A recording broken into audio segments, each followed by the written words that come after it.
Psalms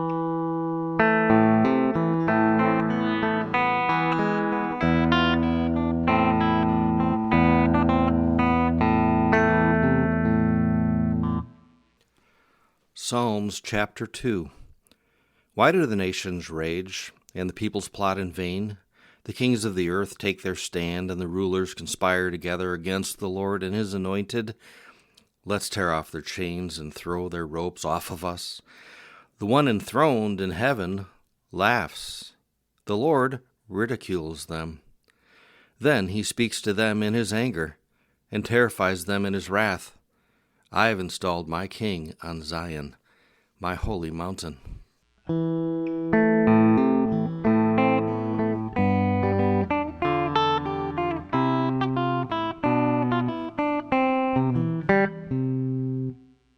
The author.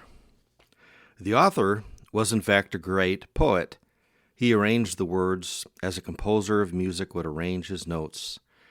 There was much diversity and variation upon a theme. The author was also a great painter. He masterfully illustrated its pages and brushed them in living color. What remains of the author's book can hardly be recognized from the original. What remains is still worth the reading.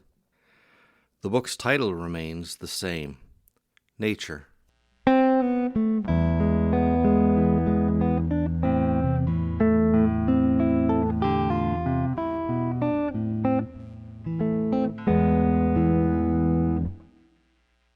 Frank.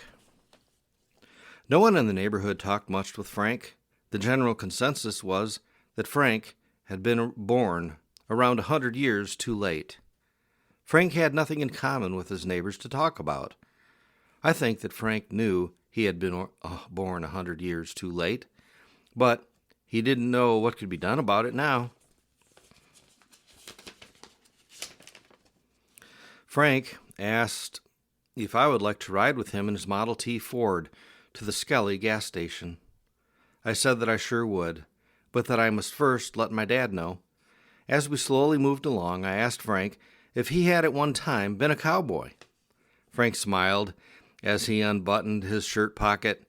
He pulled out a package of Lucky Strike cigarettes, pulling one out, and then lit it with his Zippo windproof lighter. Frank took a long pull from the Lucky Strike, and as the smoke came out of his mouth and nose, said, "No, but I sure would like to have been." I asked Frank why he wore the clothes of a cowboy. Again he smiled. It gives me a feeling of freedom in a very conformed world. It says, I am me, and why don't you be you? I smiled as I thought about his words.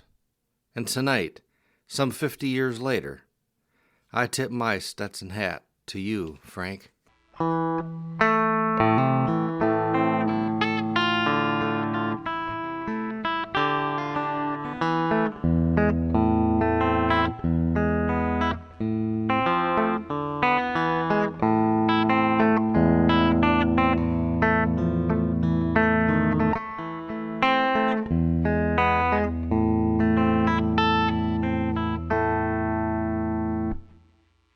Noah.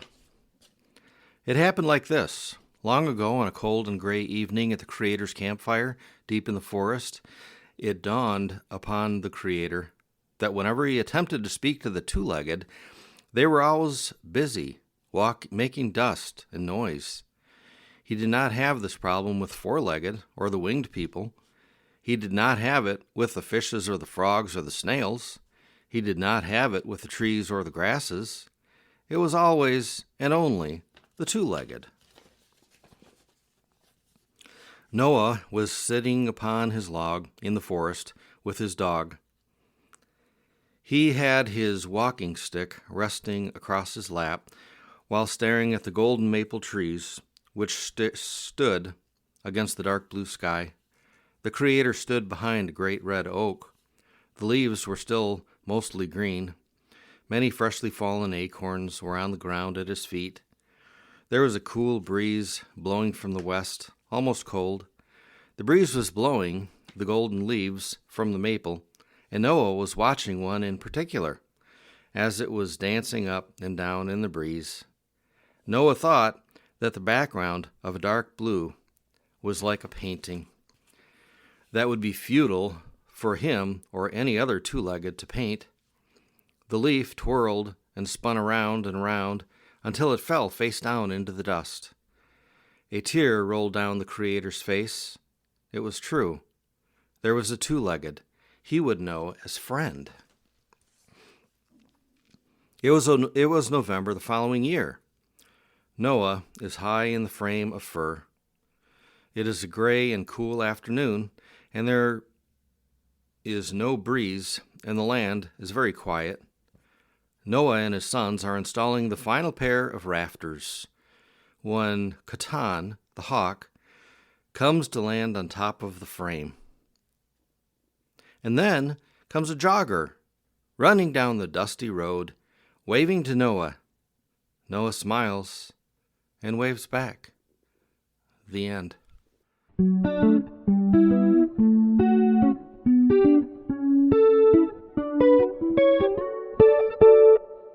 Just leave yourself at the door.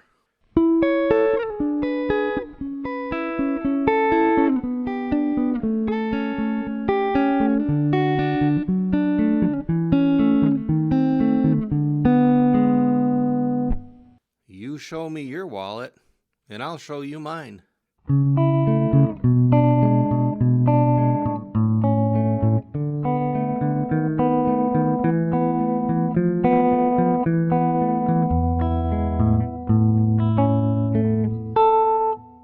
No masks, no vax, no compromise, and no Democrats.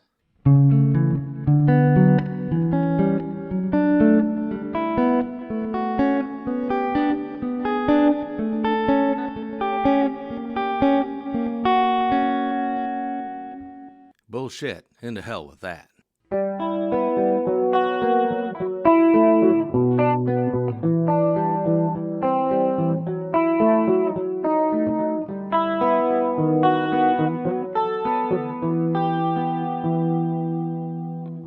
Got your gun on you?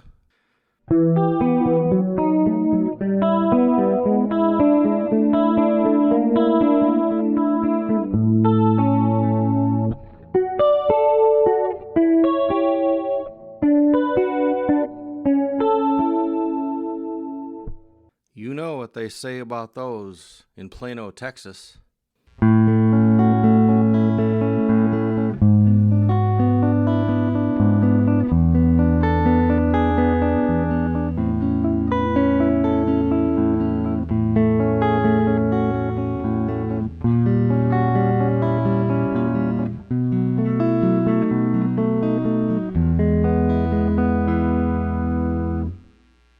He's not my president.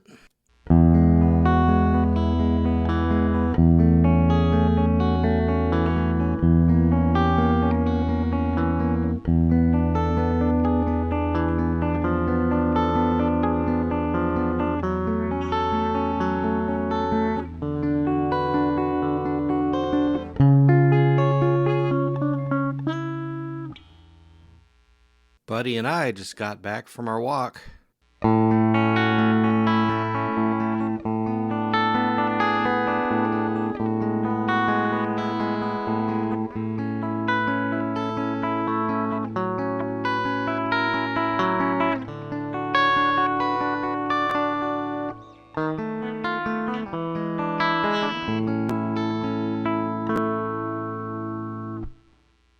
Punk Dan.